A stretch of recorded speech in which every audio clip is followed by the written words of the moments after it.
Luther's Small Catechism with Explanation, the Black and Maroon edition, copyright 2017, from Concordia Publishing House. The Eighth Commandment. You shall not give false testimony against your neighbor. What does this mean? We should fear and love God so that we do not tell lies about our neighbor, betray him, slander him, or hurt his reputation, but defend him, speak well of him, and explain everything in the kindest way. Question 84C, Part C of the Eighth Commandment. How do we fear and love God in keeping the Eighth Commandment? We fear and love God by not speaking about others in ways that harm them. We fear and love God by speaking constructively about others. This includes C, seeking to understand our neighbor's actions in the most positive light and explaining them in the kindest possible way. 255, 1 Peter 4:8. Above all, keep loving one another earnestly, since love covers a multitude of sins. 257, 1 Corinthians 13:7. Love bears all things, believes all things, hopes all things, endures all things. Read Acts 5:33-39 about Gamaliel defending the apostles and discouraging persecution. Acts 5:33-39. When they heard this, they were enraged and wanted to kill them.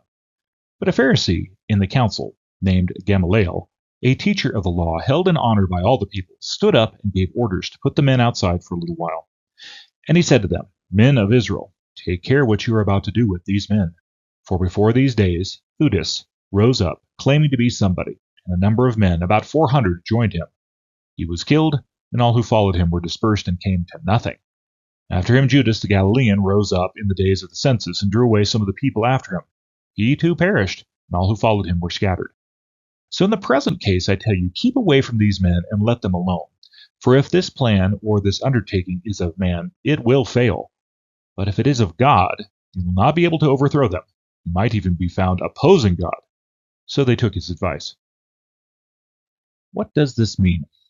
Speaking the most positive about people. Now, this is not just in a conversation just off the cuff, if you would, but it's also seeking the best for them in your verbal speech and then making that true in your actions with this. So it's a little bit more premeditated, if you would. One way, which you just speaking a normal conversation is hard because it's right off the cuff. You have to have a habit of it. But then also people will say, well, I don't say anything, so then I'm obeying this commandment. So I'm just going to remain with my mouth closed because I'm going to speak something ill of them. And this really is being premeditated, to think about, to seek out your neighbor's good by what your speech is. And to speak things about this, I always have in my habit, where I try, is not to have just the law or the idea of, well, if I have nothing good to say, I won't say anything at all. Well, that's just being quiet. There is something good about my neighbor that I can uplift. Even a person I totally disagree with, there's something I could say, I really do appreciate this, or this is good that they've done. And I can bring that up. Now, sometimes I do have to remain silent because of the conversation or the context of it, but in other times, it is defending your neighbor. It is putting your neighbor in the best light of other people as well when they see your neighbor.